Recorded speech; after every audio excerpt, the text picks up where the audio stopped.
எப்பேற்பட்ட மனுஷனா இருந்தாலும் பேய் அப்படிங்கிற ஒரு விஷயம், ஒரு பயம் வந்துச்சு அப்படின்னா அந்த மனுஷனோட பாடு திண்டாட்டம்னு தான் சொல்லணும். நீங்கள் எந்த ஒரு விஷயத்தில் ரொம்ப தைரியமான ஆளாக இருந்தாலும் சரி, நைட்டில் தன்னந்தனியாக ஒரு இடத்துக்கு போகிறீங்க அப்படின்னா வழக்கத்துக்கு மாறான ஏதாவது ஒரு சத்தமோ சலசலப்போ கேட்டுச்சு அப்படின்னாலே முடிஞ்சு போச்சு. அந்த இடத்துல நமக்கு வர பயத்துக்கு அளவே இல்லை. ஆனால் ஒரு சில பேர் கேட்பாங்க, வெறும் சத்தத்தை வச்சு மட்டும் எப்படி அந்த இடத்துல பேய் இருக்கு அப்படின்னு நம்மளால் முடிவு பண்ண முடியும் அப்படின்னு. பேய் இருக்கிறத ஒரு சில விஷயங்கள், ஒரு சில அறிகுறிகளை வச்சு நம்மளால் முடிவு பண்ண முடியும் அப்படின்னு சில பேர் சொல்கிறாங்க. அது என்னென்ன அப்படிங்கிறது தான் இந்த பதிவில் நம்ம பார்க்க போகிறோம்.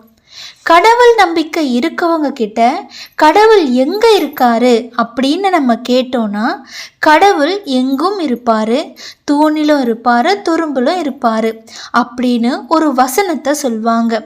ஸோ நல்ல சக்தி கடவுள் அப்படின்னா கண்டிப்பாக அதுக்கு ஒரு எதிர்மறை சக்தியாக தீய சக்தின்னு ஒன்று இருக்கதானே செய்யும். அப்படின்னா அந்த பேய் எங்கே இருக்குன்னு கேட்டால் அதை யாராலையும் சொல்ல முடியாது. பேய் அப்படின்னாலே எதிர்மறை கெட்ட சக்தி தான். ஆனால் அதுலேயே கூட நல்ல ஆத்மாக்கள், கெட்ட ஆத்மாக்கள் அப்படின்னுலாம் இருக்கான். ஏன்னா எல்லா ஆத்மாக்களும் ஆவிகளும் நமக்கு தீங்கு செய்யறது கிடையாது.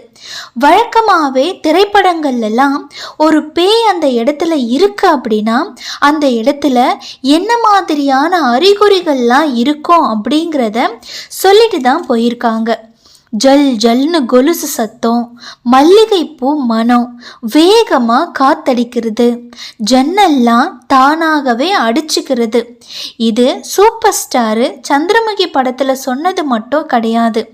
காலங்காலமாக எல்லா திரைப்படங்கள்லையும் அப்படி தான் காமிச்சிட்டு இருக்காங்க. ஆனால் திரைப்படங்களில் காட்டுற எல்லாமே பொய்ன்னு நம்மளால் சொல்லிட முடியாது. எல்லா திரைப்படங்கள்லையும் காட்டுற பேய் இருக்கிறதுக்கான அறிகுறிகள் உண்மையாக கூட இருக்கலாம்.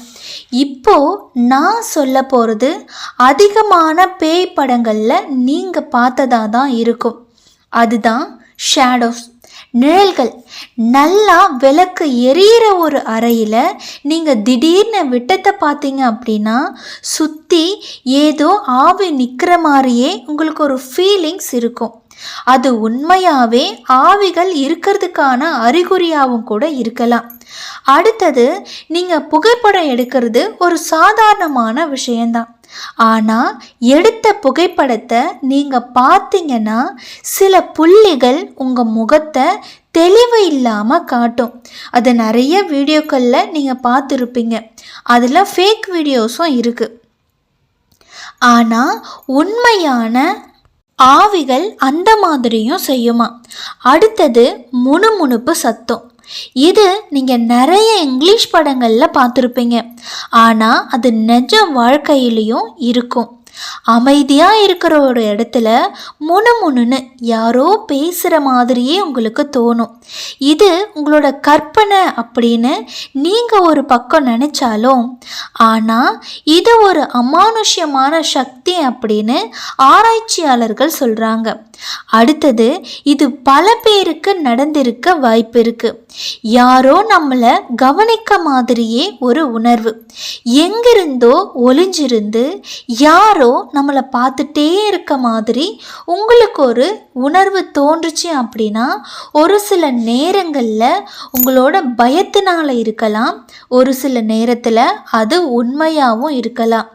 இப்போ நான் சொல்ல போகிறது வெளிநாடுகளில் பல நேரங்களில் நடந்த ஒரு உண்மை. உங்ககிட்ட ஒரு எலக்ட்ரிக் டிவைஸ் ஏதாச்சும் இருந்துச்சுன்னா அதோட பவர் குறைஞ்சிட்டே இருக்குமா.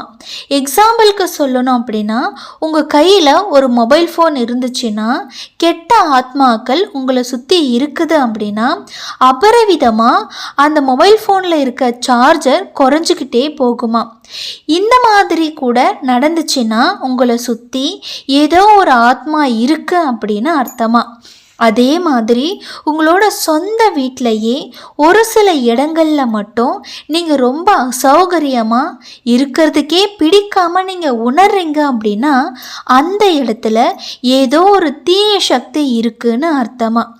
அதே மாதிரி நீங்கள் எப்பவும் சோர்வாவோ ஒரு உற்சாகமே இல்லாமல் எதையோ பறிகொடுத்த மாதிரியே இருக்கீங்க அப்படின்னா உங்களை ஏதோ ஒரு ஆத்மா பின்தொடர்ந்துக்கிட்டே இருக்கு அப்படின்னு அர்த்தமா. அடுத்ததா பெட்ஸ். உங்ககிட்ட ஒரு செல்ல பிராணி இருந்துச்சு அப்படின்னா அது ஒரு பூனையாகவும் இருக்கலாம், நாயாகவும் இருக்கலாம், இல்லை ஏதாவது செல்ல பிராணியாக கூட இருக்கலாம். அவங்க கண்களுக்கு பேய்ங்க தெரியும் அப்படிங்கிறது நம்ம எல்லாருக்குமே தெரிஞ்ச ஒரு உண்மைதான். ஆனால் அதுங்களோட செயல்பாடுகளை நீங்கள் கவனிக்கணும். வழக்கத்துக்கு மாறாக டிஃப்ரெண்ட்டாக ஒரு அப்நார்மலாக அதுங்க ஏதாவது நடந்துக்குச்சிங்க அப்படின்னா அந்த இடத்துல ஏதோ ஒரு தீய சக்தி இருக்குன்னு அர்த்தமா. இப்போ நான் சொல்ல போகிறது பல கிராமங்களில் நடந்திருக்கும் விசித்திரமான ஒரு வாசனை. மல்லிகைப்பூ வாசனை மட்டும் இல்லாமல் ஏதாவது ஒரு வாசனை ரொம்பவே அதிகமாக வருதுனாலே அந்த இடத்துல ஏதோ ஒரு ஆத்மா இருக்குன்னு அர்த்தமா. நண்பர்களே, உங்கள் பக்கத்தில் இது மாதிரி ஏதாவது ஒரு ஃபீல் பண்ணியிருக்கீங்களா? இது மாதிரி எக்ஸ்பீரியன்ஸ் ஏதாச்சும் உங்களுக்கு இருந்துச்சு அப்படின்னா கமெண்ட் பாக்ஸில் எங்கள் கூட ஷேர் பண்ணிக்கோங்க. இந்த வீடியோ உங்களுக்கு பிடிச்சிருந்துச்சுன்னா ஒரு லைக் பண்ணுங்கள், ஷேர் பண்ணுங்கள். நம்ம சேனலை மறக்காமல் சப்ஸ்கிரைப் பண்ணி வச்சுக்கோங்க. மீண்டும் ஒரு நல்ல கதையோடு உங்களை நான் சந்திக்கிறேன். நன்றி.